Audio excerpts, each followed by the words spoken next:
Everybody, is Steph from the High Moving Podcast, and quote from Deion Sanders post game in a very bad loss on the road to Kansas. Was we controlled our own destiny and we fumbled it, and that was the big talk I was having last week when I was talking about this. Is like, look, the past couple of weeks I was saying the ball is in Deion Sanders and Colorado Buffalo's court, right? Anything going forward is icing on top, but if they really want to separate themselves and make this season memorable and do something and make their mark for Colorado football, was to potentially win out this Big 12 and get them into a college football playoff situation, right? And it seemed they've made that very hard, but it was in their own hands, right? They had to go out there and execute the plays on offense and defense, and that wasn't the case today, man. Because the 2 points that I said going forward, which I thought they were on an uptick or uptrend, was the defense was playing better, and they were kind of running the ball a little bit, but they're really just running a passing attack. But it was like the defense was really stepping up. So even though one of the two elements that they need to improve on was on an uptrend, today was an absolute disaster for them. Now the game wasn't as horrible as the score indicate. Okay, it was just Kansas dominated possession. Okay, they gashed them for 330 yards. Look, any team that rushes for over 200 to 300 yards, bro, like it's going to be a tough game, and they're going to control the clock. And when you don't have a run game and your defense can't stop the run, your defensive line looked rather weak today compared to how it was looking prior. You're going to have problems. So credit to Kansas. And also, I was also saying that, look, these next two games prior to this Kansas game was Kansas and Oklahoma State. Both these schools are going to wake up for those games. And I was like, those two games are classic trap games. And this is a trap game, right? And, Deion also mentioned the press conference, was like, hey, we were feeling ourselves and everything. It's natural to feel yourselves. You guys haven't lost in a while. Okay, you guys are 8-2. You're rolling.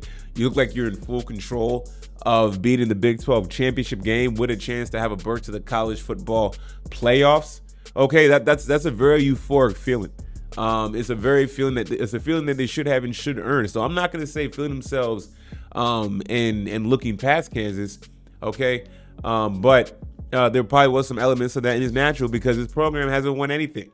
This program hasn't had this much attention in a long time. So, also I said there's just new expectations now, right? Fair expectations for Deion in a healthy way. All the expectations going forward, like I said, kept saying icing on top. All right, this wasn't anything of if they didn't win out, they didn't get to a Big 12 championship, they went in the playoffs. It would have been nice. It would have been a nice bow on the season for Deion as he decides to either stay at Colorado or go on to other ventures, right? It would have been nice to encapsulate the season and be a nice, send off or not, but just nice all the way around. You're not gonna have your sons next year and everything. Travis Hunter, it'd been great for this crew to have that moment and finish out extremely strong. They're gonna be bowl eligible. They had a hell of a season regardless. Okay, the expectations just seemed like it, and it was only like because after last week, I said, okay, now these are legit now expectations. And it's up to Deion and this school or this football program. Do they want this, right? How bad do they want this? Can they do it? Will they look past these games? I don't think Deion looked past these games. I think they prepared and everything like any other. Look, they knew what was in front of them. Okay, winning this game would have been important, especially after BYU losing to Kansas. And shout out to Kansas, by the way, who has been having a terrible season. And they'd been knocked off 3 ranked opponents back to back. Beating BYU was rolling through this conference, okay? And then now they take out, Colorado, okay? This team is starting to click, and they played a really good game. They played a collective game. Kansas, they woke up for this game. It felt like this was a bowl game for Kansas, as it should be. The season has been going not so well, but they're 4th in the conference now. They beat the number 1 team in the Big 12. Okay, then they come out and beat what our people are the second best team. People say in the Big 12. And now it gets harder. The road now gets difficult. It gets difficult for Colorado. They're gonna need a lot of luck. They're gonna need BYU to lose again. They're gonna need ASU to lose. ASU, that's another school that coach, what was it, Ken Dillingham, if I got his name right, the head coach, young head coach, only 34 years old, and he has his program rolling. Nobody really saw ASU coming. I've been tracking this team because I live out here in Arizona, so there's been a lot of talk, and I got a lot of buddies that are Arizona State fans, and they're finally ranked deservingly. They were doing very well. So not to mention about ASU, but that's another opponent that if they somehow able to get to 2, ASU will not be a slouch as well. But right now it's looking like BYU. BYU's on a tailspin right now. Okay, so I mean Colorado has to beat out Oklahoma, and they just the math now things are just more complex now. They're gonna have to win and a lot of luck on their end. You know what I'm saying? And last week they had more control. So at the end of the day, it would have been nice to see Colorado get this win and see what were they gonna do with a real opportunity that they have in front of them. It's not over, but it's not in control anymore. And like Deion said, that he fumbled it. It's just right when leading the talks of is Deion staying, is Michael Irvin, I have good knowledge that he will come to the Cowboys with his son.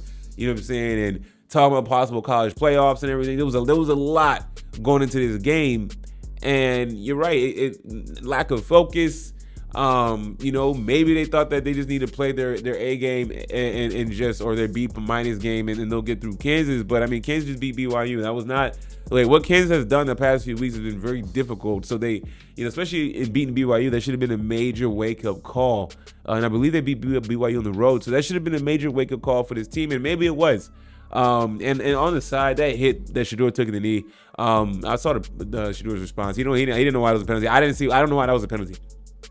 That was a vicious hit. I know it's football, but I know that with quarterbacks, you trying to go low like that. I mean, if that was done in the NFL, that's an immediate flag, right? 15-yard penalties, unnecessary hit, whatever, roughing the passer. I mean, to just spear his knee. Thank God that could have ruined the rest of the season and his stock and possibly not even playing next year in the NFL, right?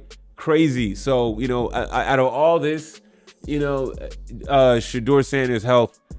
He took some shots, but Shedeur Sanders' health, number one, very, good that he got out of this game because that type of hit, that's your MCL, ACL, every CL in the knee could have been eviscerated with that shot. So thank God for that. But look, again, great season for Deion Sanders. They're definitely bowl eligible. It just seemed like they had an opportunity to really capture something great. Not that it's over, not that they can't do it still, but it's just like you said, out of their hands. Too much mathematics and luck. For it to happen. But with Deion Sanders, he's Coach Prime, Deion effect. He's a magic. He could be, some of that magical faith. You never know, things could bounce his way. But we'll see though, man. But anyways, man, let me know what you think about this game and Deion Sanders. And yeah, man. So thanks for watching. Please like, subscribe. I'm out.